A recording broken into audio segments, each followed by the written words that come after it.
आज मैं विरोध की बात करूंगा। क्या हम लोग इतने कमजोर हो गए हैं कि कोई हमारी आलोचना करे तो हम उसको सह ना पाएं और उसका सीधे सीधे उसका जवाब हम हिंसात्मक तौर पे दें? ये कहाँ का न्याय है? क्योंकि हमें विरोध का सम्मान करना चाहिए। ये मैं भी जानता हूँ, आप भी जानते हैं कि सब लोग परफेक्ट नहीं है, कुछ ना कुछ कमियां आप में भी हैं, मुझ में भी है। मैं खुल के कहता हूँ, मैं बहुत से ऐसी न्यूज़ कवरेज करता हूँ, तो बहुत से ऐसे न्यूज़ होंगे जो आप लोग को अच्छा नहीं लगते होंगे। मेरे बोलने के तौर तरीके किसी को नहीं अच्छा लगता होगा, मेरी स्टाइल किसी को अच्छा नहीं लगती होगी, मेरे ड्रेस मेरा किसी को अच्छा नहीं लगता होगा, मेरे बाल रखने के तौर तरीके किसी को अच्छा नहीं लगता होगा। लेकिन क्या वो जो कह रहा है, वो जिसको अच्छा नहीं लग रहा है, क्या हम उसका जवाब थप्पड़ से देंगे? क्या उसको ऐसी आज़ादी नहीं है कि वो अपनी असहमति जता पाए मेरे वीडियो से? ये गलत बात है। आप लोग कहेंगे, तो आप तो कई बार कहते हो कि मेरे वीडियो बहुत गलत कमेंट होता है, तो मैं ये चीज़ कहता हूँ, एक दायरा है विरोध का। आप शब्दों का चयन ठीक से करेंगे कि किस प्रकार से में विरोध है। हम इस देश में रहते हैं, जिस देश में जो हमारे राष्ट्रपिता है महात्मा गांधी, उनको कई लोग राष्ट्रपिता नहीं मानते हैं, उनको आज़ादी में उनके योगदान को नहीं मानते हैं, आंखें बंद करके पता नहीं कहाँ कहाँ से ज्ञान ले लेते हैं कि वो गांधी जी तक को भी गाली दे देते हैं। हम उस देश में रहते हैं और ये गांधी जी के वजह से है। आप कहेंगे आप तो विरोध कर रहे थे, गांधी जी पे कहाँ आ गए? तो ये राष्ट्र की धरोहर है, इन चीजों से हमें सीखनी चाहिए। महात्मा गांधी से हमें सीखना चाहिए, सुभाष चंद्र बोस से सीखना चाहिए, पंडित जवाहरलाल नेहरू से सीखना चाहिए। मैं तो ये भी कहूंगा मोदी जी से भी आपको सीखना चाहिए।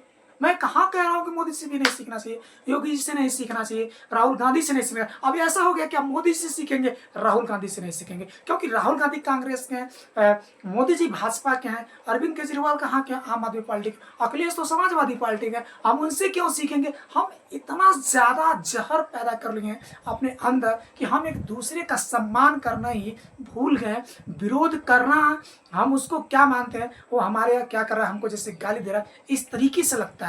लेकिन विरोध में एक जरूर कहूंगा, विरोध का एक दायरा होता है, ये सबके लिए लागू होता है। बीजेपी वालों के लिए भी लागू होता है, कांग्रेस वालों को भी लागू होता है, एसपी बीएसपी जो ओवैसी हैं उनको भी लागू होता है। लेकिन हम क्यों ये सोच लेते हैं कि हम जो कहें वो सही, हम बीजेपी वाले हम कह रहे हैं सही है, लेकिन कांग्रेस वाले कह रहे हैं वो सही नहीं है, क्योंकि वो तो क्या करते हैं, वो झूठ बोलते हैं, आप सही बोलते हैं, आप सर्टिफिकेट देंगे।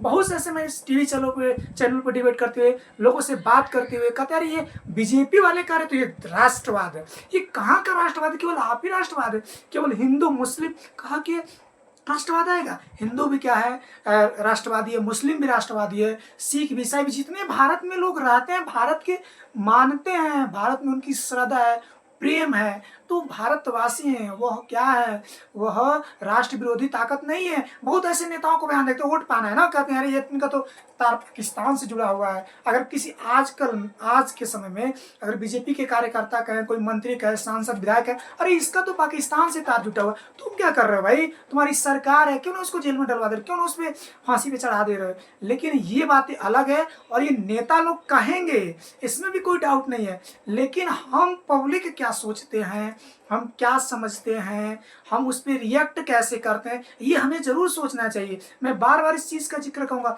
बहुत से ऐसे बीजेपी में ऐसे लोग हैं जो मेरे मित्र हैं और वो बहुत अच्छे से बात करते हैं, बहुत ज़्यादा रिस्पेक्ट के साथ बात करते हैं। लेकिन बहुत ऐसे लोग हैं कि वो भूल जाते हैं कि हम लोग क्या है, हम लोग के रिलेशनशिप क्या है, हम लोग इंसान है कि नहीं है। यहाँ तक लोग हैं, कांग्रेस वाले में भी है ऐसे लोग कि अगर आप कांग्रेस की आलोचना करें तो वो समझेंगे आप क्या, आप तो सब कुछ समाप्त हो गया। तो मैं ये जरूर कहूँगा, ये वीडियो लंबा क्यों हो रहा है, क्योंकि विपक्ष का भी लोकतंत्र में स्थान है। ये हमें क्या करना होगा, गांठ बांध लेना होगा। क्योंकि हमें जो भी राजनीतिक पार्टियां है सत्ता के लिए कुछ भी करेंगे, लेकिन हम लोग को आपस में नहीं लड़ना, हम लोग को भाईचारे को बनाए रखना, तब जाके भारत विश्व गुरु बनेगा। अन्यथा हमारे सपने सपने ही रह जाएंगे। हम भी सोचते हैं भारत विश्व गुरु बने, लेकिन एक जरूर उनको विरोध का भी स्थान हो। हम कोई विरोध करे तो उसको अपना दुश्मन ना समझे। बाकी आप लोग क्या सोचते हैं कमेंट बॉक्स में जरूर कमेंट कीजिएगा। मिलते हैं अगली वीडियो में, तब तक के लिए सभी लोग को जय हिंद।